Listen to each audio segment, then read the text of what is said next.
Tatlong magic bunot players ng Ginebra na kayang sumabay sa mga batang players ng Northport this PBA semifinals ating kilalanin. At magandang balita at timing na pagbabalik ni Japet para sa Gilas Pilipinas ngayong third window ng FIBA Asia Cup qualifiers. So yan ang ating mga tatalakayin. Nito lang hindi nga naging maganda ang journey ng Gilas nang dumayo sila sa tune-up game sa Doha dahil sa kartadang 1-2 win-loss record na kung saan doon lumabas nga ang kahinaan ng Gilas na kung saan ramdam ang kakakulangan ng big man. Alam naman natin na hindi na rin sanay ang Gilas na walang kay Soto na siyang pinaka-main man din sa system nitong si Coach Tim. So masyadong nagulat rin ang Gilas sa mga nakabangga nila dahil sa lalaki ba naman ng mga players pala doon, lalo na pagdating sa team ng Egypt. Bukod dyan dahil sa pagod sa biyahe, isa rin yun sa nagpahina at nagpatamlay ng laro ng Gilas. Sabayan pa ng halos magkakadikit na laro na siyang dumating pa sa puntong wala pang ang 24 hours. Back to the ball game na agad ulit sila para kalabanin ang susunod na katunggali. By the way, sa kabilang banda, may maganda rin namang naging bunga ang tune-up game nila sa Doha dahil nalaman nila kung paano nga po maglaro ang mga ito na mga Middle East team. So ngayon nga, dito na ang focus ng Gilas Pilipinas sa talagang original na kanilang pinaghandaan, ang third window ng FIBA Asia Cup qualifiers na kung saan ay makakalaban nila ang dalawang may mahuhusay ring mga manlalaro gaya ng national team ng Chinese Taipei and national team ng New Zealand Tall Blacks. So sa pagkakataong ito hindi na maglalaro ang Gilas ng walang Japet dahil kung babalikan natin na unang nilabas nga batay sa nabasa natin na update kamakailan lang ng Filipino Star ngayon sa panulat ni Crisco bago pa man tumungo sa tune-up game sa Doha itong Gilas, itong si Japet ay out muna raw sa Doha tourney dahil na nga mismong si Japet nga raw ang humiling nung mga panahong iyon na hindi siya makakasama sa Doha dahil sa personal na reason. Bukod doon, tiniyak naman ng Gilas coaching staff na walang anumang injury si Japet ng mga panahong iyon kaya walang dapat ipangamba.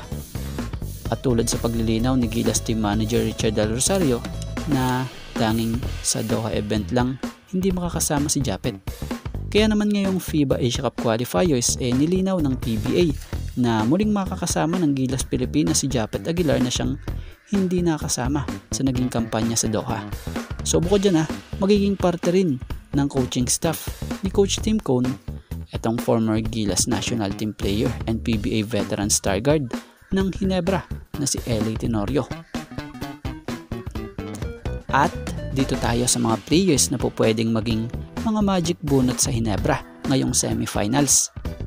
So ang Northport nga ngayon binubuo ng mga batang manlalaro.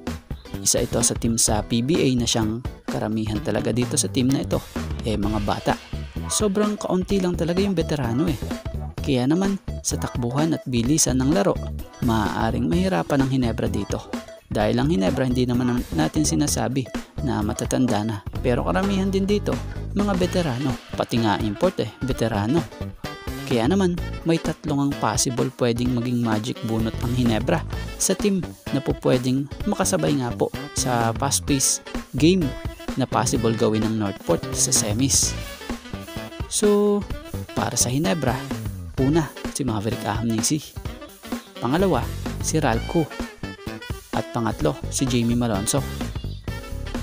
Dahil sila yung po pwedeng makapigil or makapagpabagal ng tempo.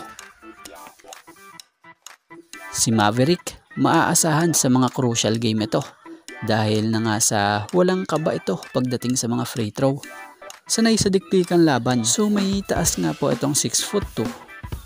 Si Jamie maayos din naman at maliksi na wing ito bagamat galing sa injury, pero ang size nito talagang makapagpapailang nga. Ngayon, itong si Jamie maganda yung pwede niyang matulong talaga sa forward position sa Ginebra dahil sa laki din ng pangangatawanan nito na kung saan kung mapapansin nyo nagpabalki na nga rin ito o nagpapabalki ng katawan.